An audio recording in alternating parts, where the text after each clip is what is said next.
correct play here. So just pressure out the enemy jungle, allow your team to farm in safer places. What do you think about the Mask of Madness on Luna? It's really cool. You can farm the Ancients really quickly. It allows you to just propel your farming really fast, but much more likely a Helmet Dominator for this game. Yeah, because you need a Satanic against EG's lineup. Yeah. The EG have a ton of burst, and the only way to survive burst as the late game carry is to have a Satanic to be able to turn it around. I know there are some players that like to go for the Mask of Madness, but I think in this game especially, just the HP that you can get out of the Satanic without having to build any stat items is pretty important. Yeah, and I would also say for like the early to mid game, like Evil Geniuses are very clearly going to put a lot of pressure on eHome, and Mask of Madness is more of a farming item than anything else. Oh yeah, definitely. I think eHome do want to get in fights. Like they have the type of lineup for it. Yeah. When you've got supports like Rubik and Winter Wyvern, they're not the most self-sufficient, and they're definitely not that useful outside of fighting. You're not going to farm with those heroes and change the game. You're going to get into fights, get good Winter's Curses off, do things of that nature to try to get ahead. It's not even like their ganking is very efficient, right? Mm-hmm. Winter's Curse is okay, but the cooldown on it is so long that you can't really afford to miss it very often. Mech is about to be finished up by ROTK. He's trying to deal with this push at the bottom lane. How's Universe doing in levels? He's got his level 6 plus Arcane Boots, but he's pretty far behind in farm, especially when you compare it to ROTK. It's obviously unfair to compare these two offlaners. One very clearly has an advantage farm-wise, but... Oh, and they actually de-ward that, so I think EG will also know that they have a ward up there, because how else would they have known that they placed it up there, right? But eHome's in a really good position once again. Once they get the mechanism up on ROTK, they'll feel pretty comfortable because Universe is pretty underleveled, and he can't afford to miss very many ganks at this point. And CTY is getting really close to his Bloodstone. At the same time, Sumail is a little bit further away from his Orchid, so the farm advantage, eHome can definitely take control of it. Yeah. So, and especially with the Orchid timing on Storm Spirit, like he's naturally a hero that you want to group up against, right? Because Storm Spirit isn't particularly strong in 5 versus 5 team fights early on. He just like naturally just doesn't have enough mana. Plus, Orchid is more of a pick-off item than anything else. So you're naturally going to want to group up anyway. And it seems like eHome's plan is just going to come together at the right time. The mech, you have the decent amount of stats on your Luna, level 6, and some stats on the Leshrac. Even Winter Wyvern's ready to go. And they are actually smoked up. They want to take this top tower after this gank. AUI is not even the main target here. It's just that the lane is pushing in, and this is an easy push right after. Good time for it. Quickly being able to burst down both the Skyreth Mage as well as the wave of creeps. And Evil Geniuses are kind of unlikely to make the rotation. In fact, you could already see Universe starts backing himself away. But eHome aren't going for the tower. I thought you were spot on the money there. Yeah, it's really common. Because you're seeing PPD at bottom. He doesn't have enough mana. Even if he TPs, he only has a snowball. The Gyrocopter isn't interested in fighting here at this point. Same with the Storm Spirit, especially when the Winter Wyvern is level 6. Mm-hmm. So the top tower was pretty easily takeable. Like they had a catapult and everything, and they had the momentum. Like there's no way they anticipated that smoke from eHome. I think maybe eHome are just maybe a bit too tepid after the game 1. Yeah, but in some ways, I like that they still go for the win like that, and I feel like this would have been a similar situation. I think if they were playing any other team but EG, they would have continued to go for that tower. But I think that was just a case of a little bit too much respect, but I don't want to harp on it too much, but I did think that was the correct play. Bloodstone is going to be completed on CTY. A mech is completed on ROTK. The Luna almost has an Ogre Club. You don't want to wait for the full BKB. It would open up a little bit too much space for EG. Yeah. So maybe you go for the fight here. Because that would mean BKB would be finished on the Gyrocopter at the same time. Yes, exactly. It's probably more important that the Gyro gets a BKB this game too, especially since you have a Lush on your team. Mm-hmm. He can deal with the Gyrocopter at this phase of the game. And EG, they're going for the smoke right now, but eHome is just playing incredibly defensively. Now they're starting to group up, doing the smart thing here, and there's a pretty significant stack for YJ to clean up, and maybe they'll go for the push after he gets this in his Ogre Club.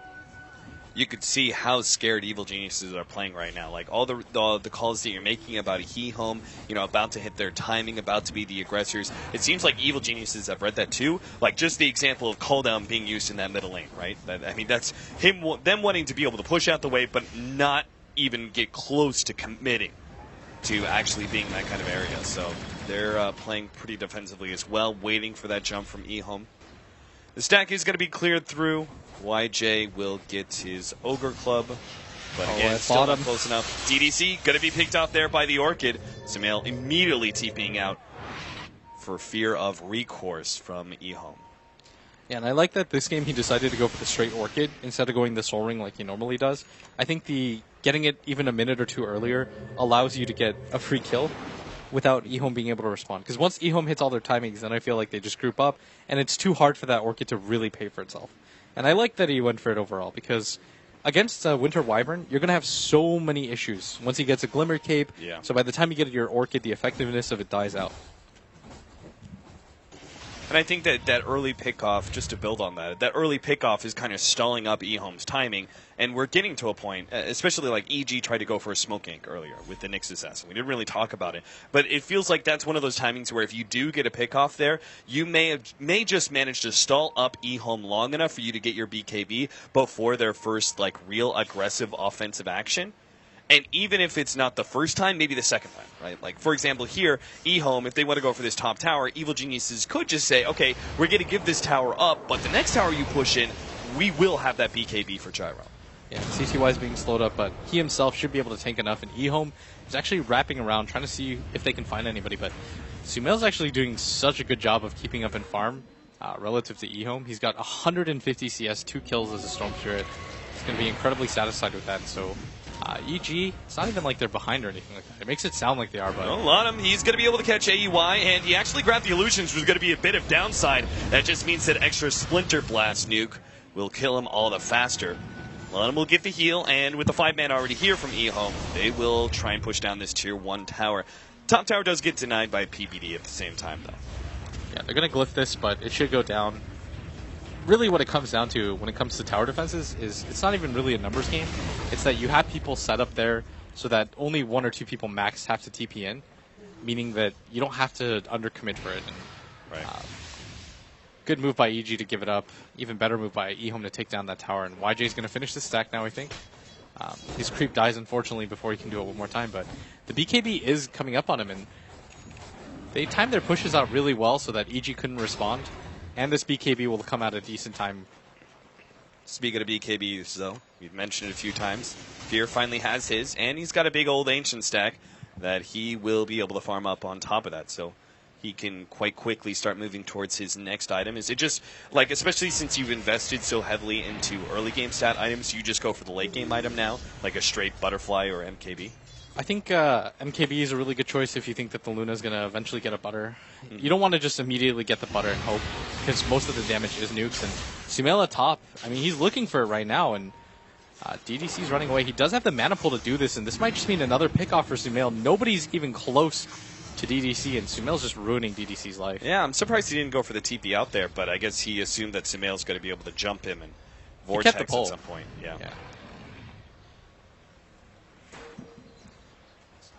Storm Spirit is BKB his next item, right? Just because he's dealing with Leshrac, too much magic damage. Luna as well with some of that AoE from Eclipse. Bloodstone first, and then... Okay. I thought maybe he would go for the early BKB simply because there's a chance that I.M.O. go for a lot of 5-manning. I think BKB might be okay, but I think getting the Bloodstone, and if I.M.O. decides to overcommit for the 5-man, allows you to just win the game from having that item. I think that it just does too much for Storm. Like, it allows you to revive faster, it allows you to snowball sooner, it allows you to stay on the map and farm more. Because the HP aspect of it too is underrated. If you want tank, you get a Bloodstone on Storm. It just solves so many of your issues. And it's too good not to get as a second item. It's like one of those weird cores that you don't want to get a BKB on second. So I.M.O. very shyly went for their timing early on with taking some of those towers, but didn't really commit too much. They've taken just the tier 1s. Now they have the BKB for Luna. Is this another timing for them, or should they sit back and continue to farm up? No, the thing is, EG is doing the same exact thing. They got a Blink Dagger. They've got Fear, who actually pops his, and I think Universe even Envision, but when you hit these type of timings and you're wondering why do teams do this, like why don't they just continue to farm or anything like that, it's that what are you really waiting for? By just splitting up and farm, you're leaving yourself open to opportunities to get picked off.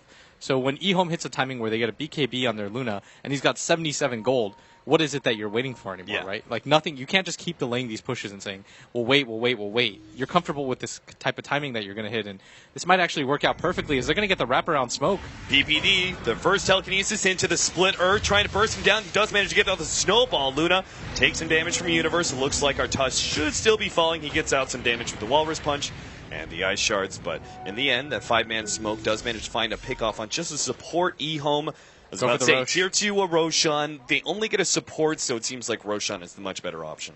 Going for a tier 2 against a lineup like EG's when you have to base push against a Storm Spirit with full mana is just so dangerous. Yeah. Like, you don't know what's going to come. If DDC gets popped in the middle of the fight, or even Lan-M, and all of a sudden you've got a 4v4, and then the Gyrocopter lays into your team, it's a little bit too dangerous. Plus, YJ is playing Luna, one of the weaker carries at just surviving. So going for the Roshan every single time when you're dire side especially is just a safe play. Yeah, this raises it completely erases the chance that E-Home go into a commitment and they're the ones initiated on and the Luna dies immediately, right, before she can get out the BKB. Because then if that happens, she'll come back a second time, has the BKB ready to go. Yeah.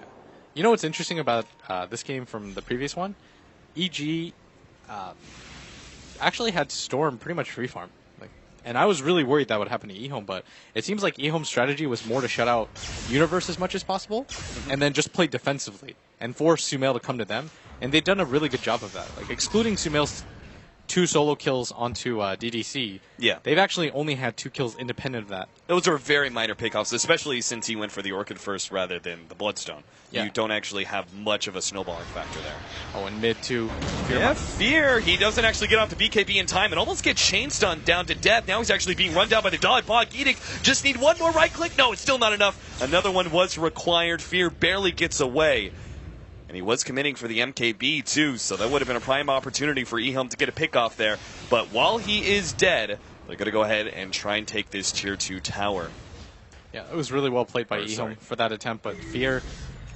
Sumail did the right thing there. He just kind of took the heat off of Fear's back and slowed them down just enough so that they couldn't catch up. But that's still a 10-second BKB that you've committed. And E-Home doing a good job right now of taking control of the map. PPD doing his best to just force the Luna around the map so that they can't go for the deathfall. So, Fear forced back to the fountain, but E-Home unable to get more than a couple right clicks on that tier 2. Now forced to defend their bottom lane. YJ's got another 1,700 gold. Butterfly can't really be his option because we do see an early MKB being built by Fear. So, at which point, what's your item? Do you go for like a stat-based build on Scotty, or Manta's not bad. Maybe you even still get the butter, but Manta's a really good option. And As I Yeah, said, that he's got Yasha now. he's about to get the Yasha. I think it just increases the farm potential of Luna just a little bit too much. But Yeah. E-Home... And there's an Orchid on the Storm Spirit. I mean, Yeah. Even if he does have BKB, he doesn't want to have to commit a BKB every single time Storm jumps him. What's neat, though, is that when this game kind of passived out after they took Roshan, E-Home just continued to stack their Ancients. So they just continue to get further ahead on the Luna. But Gyrocopter's still second in net worth, but when it comes to actual net worth, it's incredibly close. If it hadn't been for that Roshan, E-Home would actually be behind, which is a little bit surprising, but that's just on the heels of Sumail doing such a good job of keeping up in farm and not dying whatsoever. PPD, EG have kind of read this. I mean, top lane's empty, bottom and middle are both pushing out. E-Home are nowhere to be seen on the map, so it's got to be a 5-man smoke somewhere. Universe may still be caught. No. He pops the Vendetta in time before CTY could go for a Eul Scepter play. What do you think about Eul Scepter here?